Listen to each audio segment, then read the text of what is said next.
예, 여러분 반갑습니다.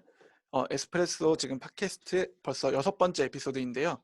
저는 지금 뒤에 보시는 것처럼 뽕네프 다리 위에 나와 있습니다. 네,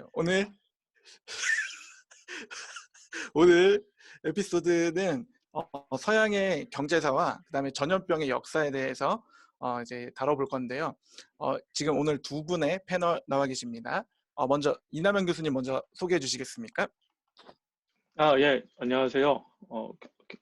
경제학 가르치고 있는 이나병입니다. 사실 경제학이라기보다 저는 경제학사 쪽에 좀 더 가깝고, 경제학사하면서 경제사도 곁다리로 하고 있어가지고, 오늘 이제 주제를 좀 찾아서 준비를 했는데, 어, 아무래도 제 전공이나 이런 건 아니어가지고, 저도 약간은 수박 겉핥기 같지만, 좀 그래도 재밌다고 자꾸 얘기하면 안 되는데, 뭐, 어, 슬프지만, 슬프지만 우리 어떤 역사적 사실이 있는지를 좀 보도록 하겠습니다.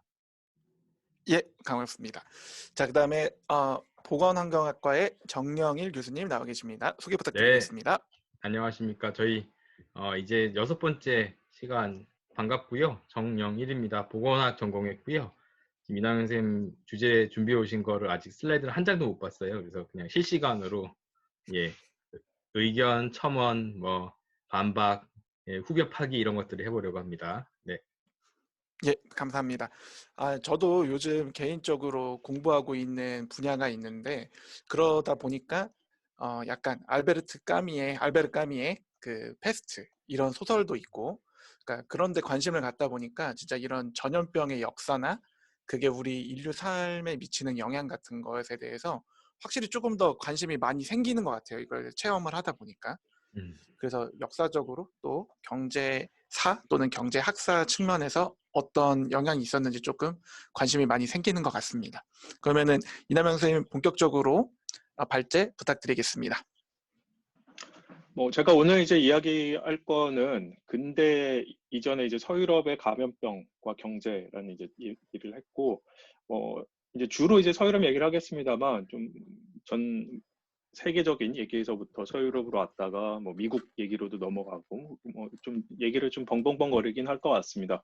아까 말씀드린 것처럼 제가 이제 이쪽이 전공은 아니어서 지금 최근에 나온 연구 자료들을 이제 많이 살펴보긴 했는데요. 그래서 깊이 있는 이야기는 하긴 좀 어려울 것 같고 최대한의 이제 어떤 사실들을 좀 소개하고 또 최근까지 이제 알려진 경과들을 좀 이야기하면서 앞으로 어떤 것들을 좀 살펴보는 이제 전망해보는 그런 시간 가지면 좋겠습니다. 최근에 이제 파올로 조르다노라는 이제 유명 소설가가 이태리에서 지금 감금 상태죠. 있으면서 이제 글들을 몇 편 쓰고 이제 우리말로도 번역돼서 책으로도 나왔는데요. 그 구절들이 이렇게 좀 와닿아서 가져왔습니다. 현재 벌어지고 있는 일은 우연한 사고도 천재지변도 아니기 때문이다. 그리고 새로운 것도 전혀 아니다. 과거에 이미 발생했고 앞으로 또다시 벌어질 일이다. 어, 역사하는 사람들이 제일 많이 하는 이야기가 이런 거죠. 세상에 새로운 건 없는 거죠. 새로운 건 없고 과거에 이미 다 발생한 일들이고 그리고 역사적 교훈이라고 얘기한다면 사실 이 부분을 강조하는 거죠. 앞으로 또다시 벌어질 일이기 때문에 우리가 과거에서의 경험에서 무엇을 이제 배울 수 있을 것인가를 고민을 할 텐데 먼저 결론적인 것부터 얘기하면은 저는 사실 과거의 경험으로부터 어떤 교훈을 배워서 특히 미래에 적용한다에 좀 반대하는 입장이거든요. 왜냐면 그러기에는 세상이 너무 많이 바뀐다. 그러니까 저희 이제 모형의 표현을 한다면 조건이 너무 많이 바뀐다라는 거고 그렇지만 이제 조건이 안 바뀌는 부분들에서 어떤 영향들이 있을지는 그건 참고할 필요는 있겠죠. 근데 그렇다고 그게 절대적이어서는 안 된다는 게 제 입장이긴 한데 그래도 한번 좀 얘기들을 보도록 하겠습니다. 처음 이제 슬프지만 사실이라고 하는 게 뭐냐면 감염병이 앞에서 이야기한 것처럼 인류 역사에서 계속 있었던 거라는 거거든요. 그리고 참 그냥 많이 죽었습니다. 많이 죽다가 우리가 그래도 살아남은 거거든요.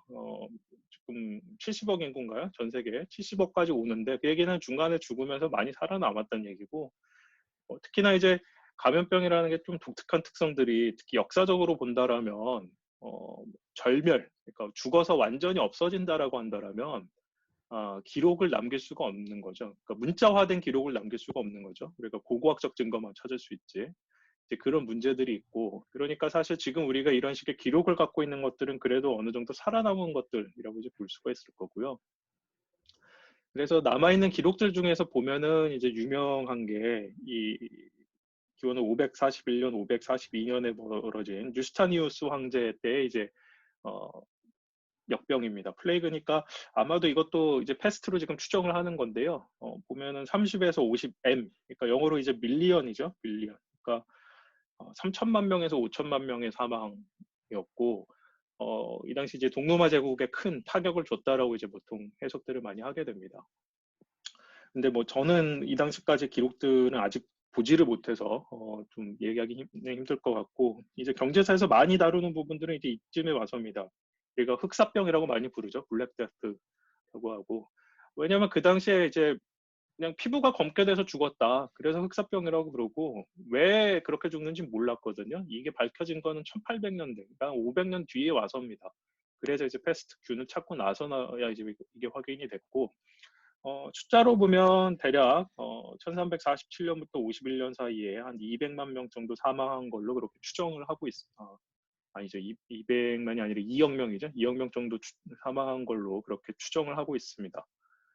그 다음 이제 요 플레이그라는 흑사병이 이때만 이제 한 건 아니고 보면은 17세기와 18세기에 또 한 번 또 번지고 또 1850년대, 그러니까 19세기에 와서도 또 번집니다. 뒤에 가서 설명하겠습니다만 사실 최근까지도 계속 나타나고 있고요. 문제는 이제 관심을 갖는 부분들은 이게 확산이 어느 정도 되냐의 문제인 거죠. 이제 그런 것들이 문제여서 우리가 뒤에 이 흑사병 얘기 조금 다루도록 하겠습니다.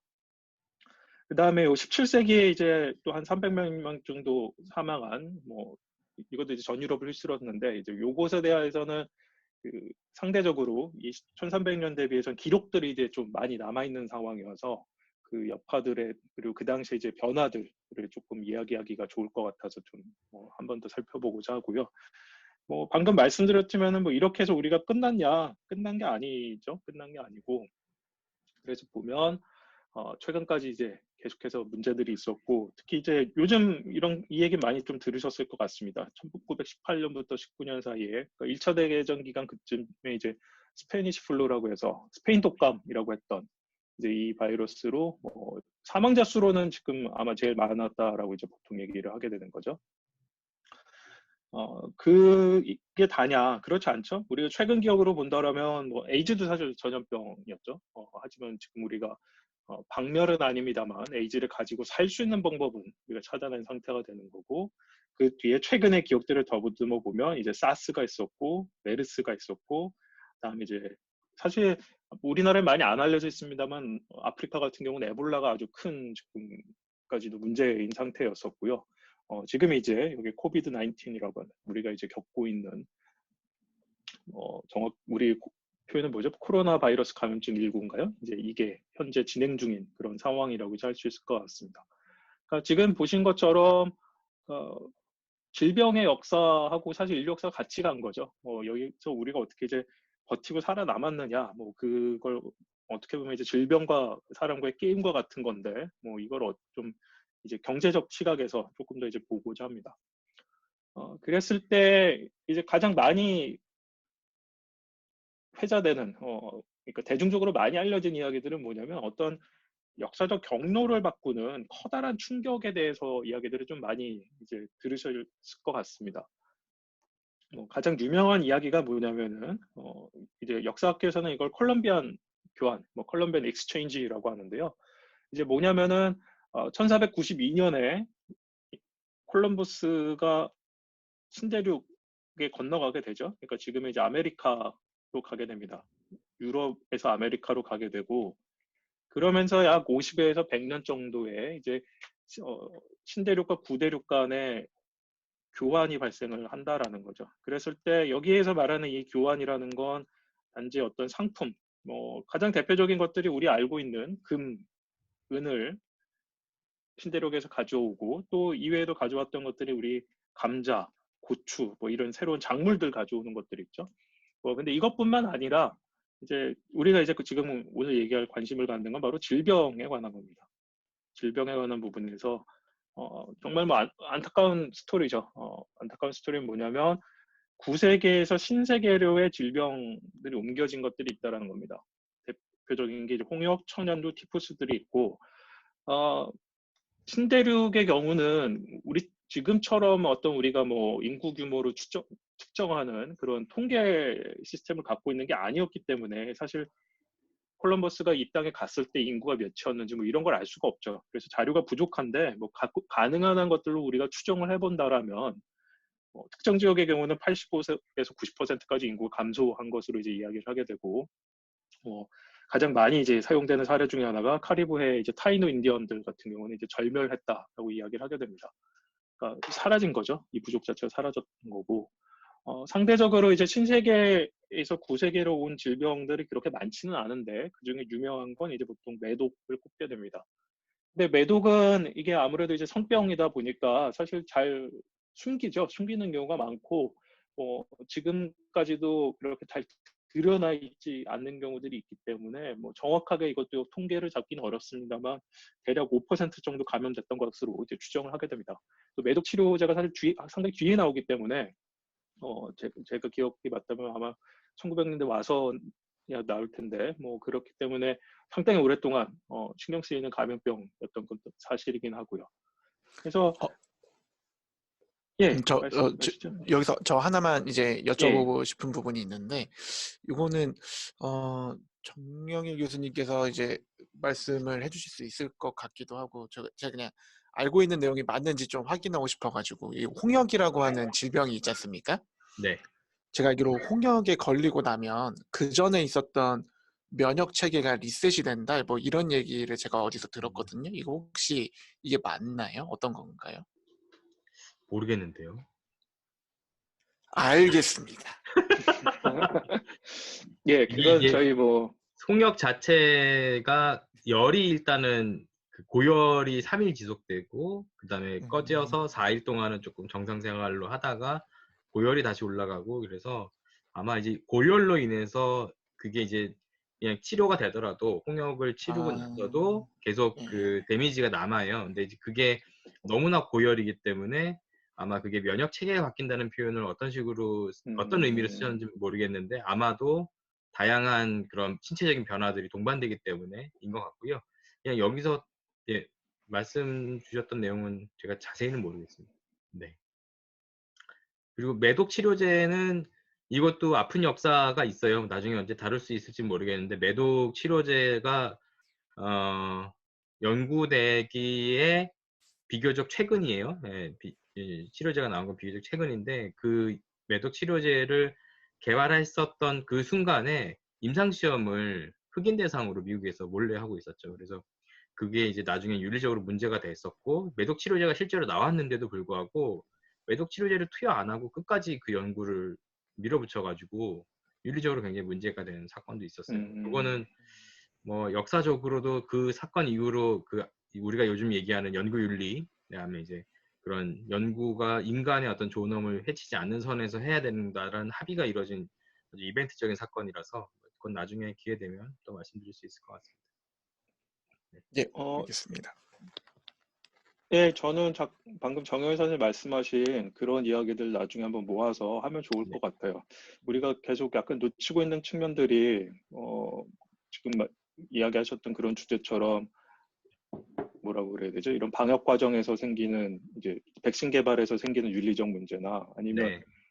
우리가 약간은 좀 무시하는 면들이 어느 정도 있는데 네. 위치 추적이나 이런 거에 대한 사생활 보호 문제. 음, 그러니까 이게 어떻게 보면은 20세기까지 우리가 쌓아왔던 어떤 하나의 기준들인데 이게 어떤 문명의 조건과 같은 뭐 이런 코로나 같은 지금 사태에 대응해서 이제 그걸 바꿀 수밖에 없는 상황이긴 한데 그럼 도대체 어떻게 바꾸는 게 좋은 건지 뭐 저는 이 얘기가 필요하다고 생각하는 게 그러니까 그게 앞으로 우리가 어떤 사회에서 살 건지 그리고 아주 극단적으로 생각한다면 굳이 우리가 이 질병에 맞서 싸워가지고 이기는 의미가 도대체 뭐지? 하고도 연결될 것 같거든요. 그렇게 해서 만들어낸 세상이 도대체 어떻게 굴러갈 건지 전 한번 정리라고 하긴 좀 뭐하지만 한번 짚고 넘어가면 좋을 것 같습니다.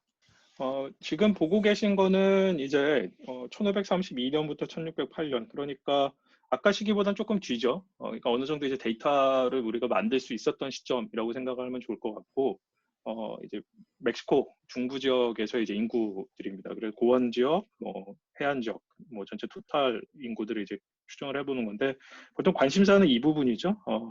인구 변화가 어떻게 되는지 보면 1548년부터 1608년까지 꾸준히 감소하고 있는 이제 그런 추세를 보이고 있다라는 게 이제 좀 가슴 아픈 얘기일 수 있고요. 물론 이제 이게 단순히 질병 때문만인지는 좀 검토를 해봐야 됩니다. 그리고 여전히 논쟁점들이 남아있는 게 뭐냐면 질병에 걸린다고 하더라도 그중에 이제 살아남는 사람들이 있고 그리고 또 안 걸리고 버텨낸 사람들이 있어서 이제 이 사람들이 또 다시 인구를 늘리는 그런 역할들을 하게 되는데 보통 이제 리바운드 한다고 그러죠. 이제 다시 인구 증가하는 과정들을 겪게 돼서 그런 것들의 비교가 이제 정확히 들어가 있는지들 뭐 그런 논쟁들이 있습니다만 그렇지만 아직까지 이제 어느 정도 우리가 합의된 사실들은 인구 감소가 뚜렷하게 확인이 된다라는 것 정도 이제 이야기할 수 있을 것 같습니다.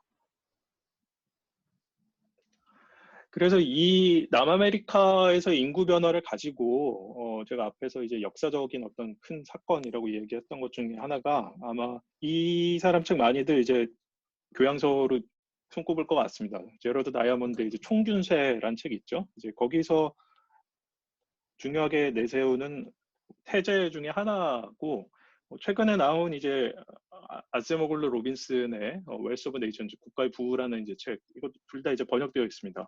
그래서 보시면은 이런 식의 이제 질병이 가져온 효과가 경제에 어떤 변화를 줄 수 있는 근본적인 어떤 제도적 차이들을 만들어낸다라는 이야기를 하게 되거든요.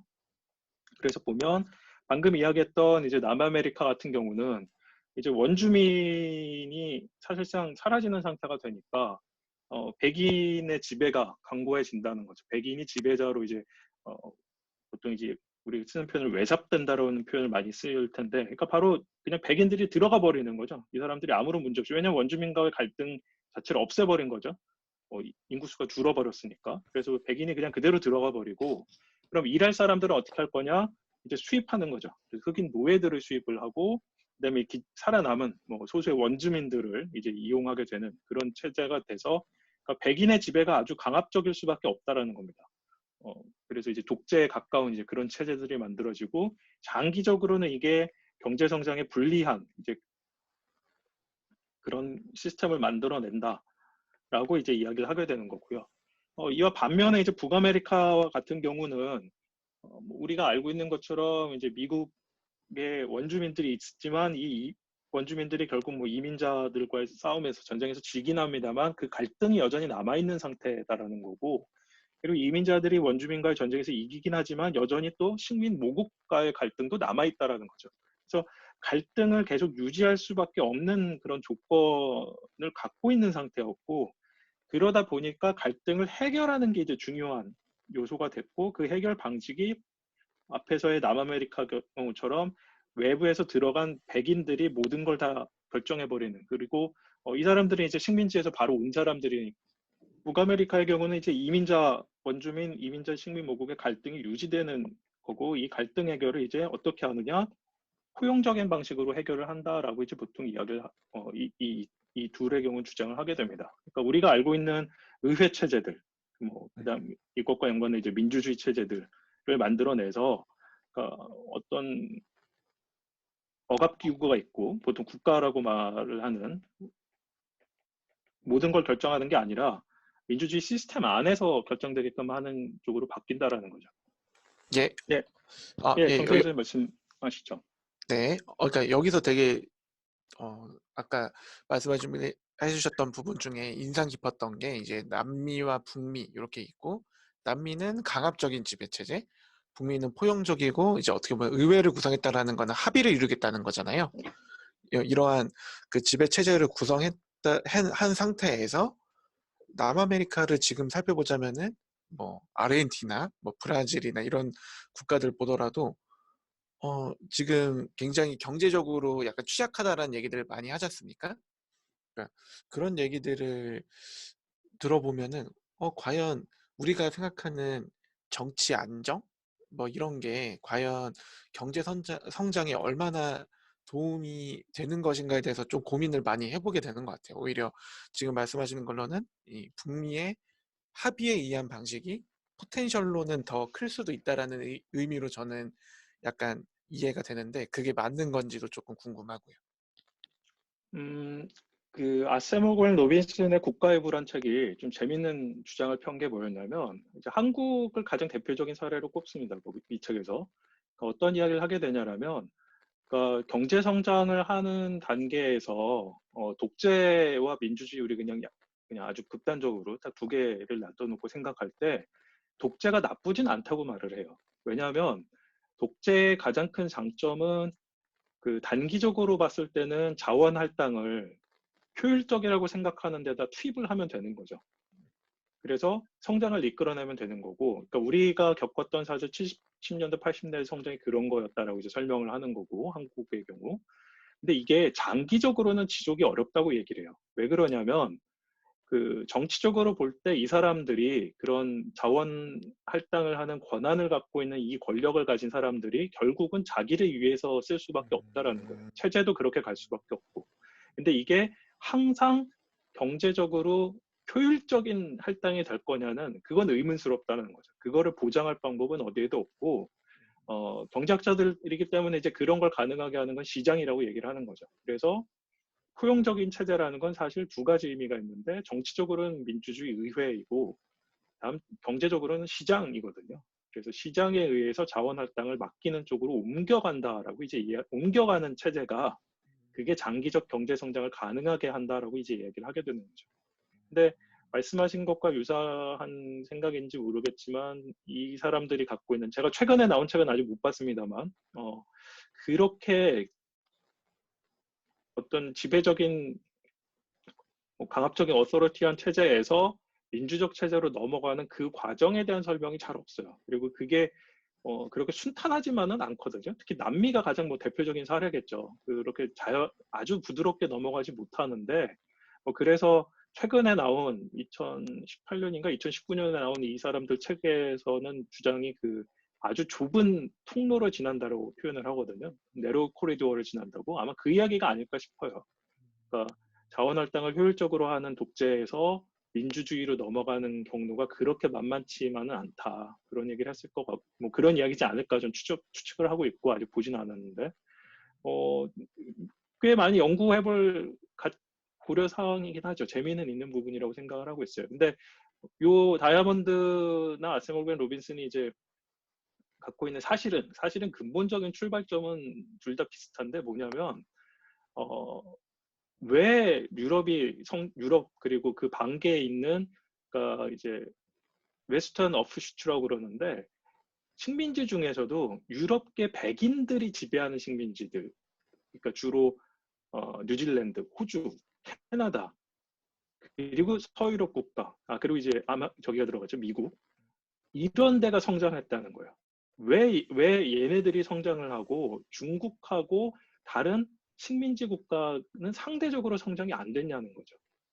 그래서 설명하기를 지금처럼 남아메리카 같은 경우는 백인이 지배하고 대다수의 인구는 흑인 노예와 원주민들로 채워지는 체제와 북아메리카처럼 대다수의 백인 이민자들로 채워지는 체제가 다른 경로를 간다는 거고 그럼 그 근원을 따져보자고 했을 때 그 중에 한 역할 중에 하나가 전염병이 의미가 있다라는 거죠. 그 다이아몬드 같은 경우는 이 전염병을 매우 강조하는 케이스고요. 그리고 왜 이제 전염병이 남아메리카에는 없었냐라고 하면 다이아몬드 같은 경우는 그 이야기를 하죠. 농업 발달 과정에서 그러니까 가축들로부터 전염병이 오는데 남아메리카에는 구대륙에 가축들이 없었다는 거예요. 뭐 있어봤자 라마 뭐 이런 애들 정도였지 말, 소, 뭐 우리 우두인가요? 천연두? 네.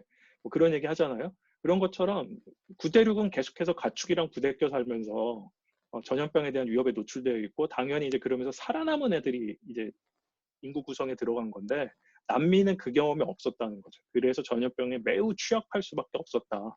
그런 태자를 이제 갖고 이야기를 하게 됩니다.